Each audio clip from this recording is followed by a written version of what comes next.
Have any of you noticed the sudden return of something familiar? Let me explain. Hi, this is Everyday Prepper. Welcome to the channel. One of the main reasons I became much more serious about prepping was due to the government's response a few years ago to you-know-what. The thing that we're still not allowed to mention without being called anti-this, anti-that, or shut down, or told, you're not a doctor, what do you know? As far as I'm concerned, it's the closest we've had to SHTF in the UK. And, I'm not alone in feeling like this. I know that because pretty much everybody who preps, who was at the Bushcraft show, and I spoke to dozens of people, felt exactly the same way. So a lot of what we do is very relevant to this and what I'm about to talk about. Just after things started to calm down, I took stock of what had just happened with all the lockdowns and everything else, and the restrictions and the police beating people up, especially women. I realised that the government had got a taste. They tasted blood and they were going to be back for more. Whether it was going to be the same thing or not, I didn't know. Unfortunately, it looks like it could be for the same thing. What I also didn't expect was that as soon as Labour got in, not only would you have that criminal Blair sliming his way back into politics immediately, literally within days of them winning the election, him calling for winning the public over, the importance of winning the public over for ID cards.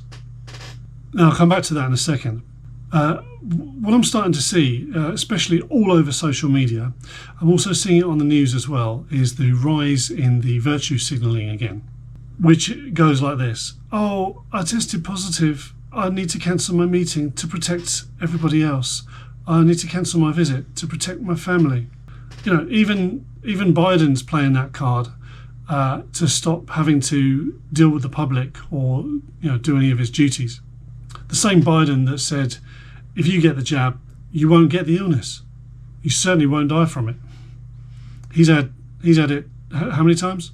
It also comes today as we've had a report out saying how the UK didn't act hard enough on reducing the COVID deaths, and that the money that was spent wisely, but we should have spent more.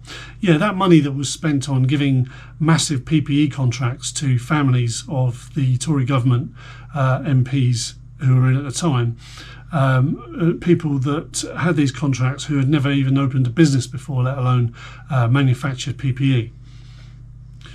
Told that masks were of no benefit whatsoever until they needed to get the PPE, and once they got all the contracts in place, all of a sudden then masks are all singing, all dancing, and everybody needs to have one. The finance for nurses and doctors and even police and emergency services dancing in the streets and dancing in completely empty hospitals with highly choreographed dance moves that take a long time and possibly quite a bit of money from professional dance schooling to achieve. All of that money, is that what they meant? Now look, I'm being a lot more blatant today than I normally would do. And that's because when I'm uploading videos, whether it's about solar power, whether it's about camping, whether it's about off-grid comms or prepping in general, lately it seems that almost every single video that I put up, I get a load of subscribers just drop. So I thought, well, sod it. Here's something you can really get your teeth into. And as you can probably see, I'm very pissed off at starting to see it all happen again. I'll show you some examples of what I've been talking about while I carry on talking. There certainly seems to be an increase in Facebook posts. I can't show here because I'm not on Facebook. I'm not on that vile platform, but I know people who are, and we're seeing it all over. So back to Blair. Remember, Blair was the big advocate of the jab passports. He wanted to either forcibly jab people or completely isolate anyone against the general narrative from society, and you had to have a card to participate in society, and if you didn't have your little jab stamp on there, then you couldn't participate. That's the most scary part of the control they wanted to put in, and he's already at it. And that should be extremely worrying and should be a major red flag for anyone who's concerned about all of this happening again. So you can see the media starting to talk about it all, which is very interesting, saying, "Oh, are we going to have a summer of COVID in the UK?" And it's almost like the programming has started. And what better way than to get all of the non-critical thinkers back on board again, and putting their finger at anyone who's against the narrative and grassing up on your neighbours and that kind of stuff. People loved it. People really jumped on board with that sort of stuff. Now, I know there's people that say that they'll be wise to it next time, but I'm kind of doubting it. What you must remember is the government spent millions, if not billions, but certainly millions, on military strength psychological warfare against its people, and it was very, very successful, and that's why the majority were on board. That's why so few resisted. So, now it's majorly on my radar again. I know it's not all over the news, and I'll probably be shot down loads for this. But I'm just seeing a rise in it. I'll give you an idea of the reason shortly. But I recommend you check it out if you don't want to get caught out.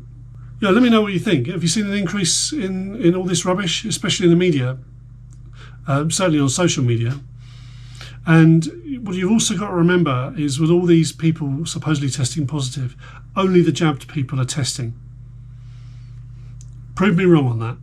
Now, amazingly, and here's the punchline, there's a new jab being released in autumn. You just couldn't make it up.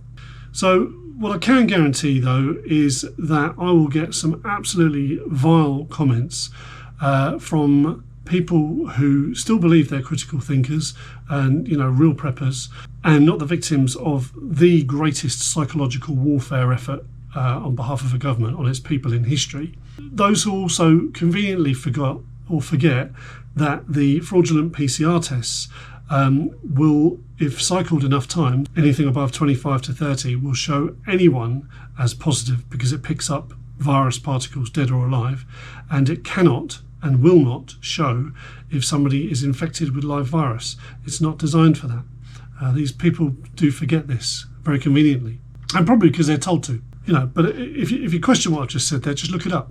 It's fact. But you won't, because you've been told not to by the government, and you've been told that the only narrative that's worth looking at is what the government tells you. So good luck with that. That's it. Thanks for watching. And for those that actually understand what I'm talking about, get prepared if you haven't already.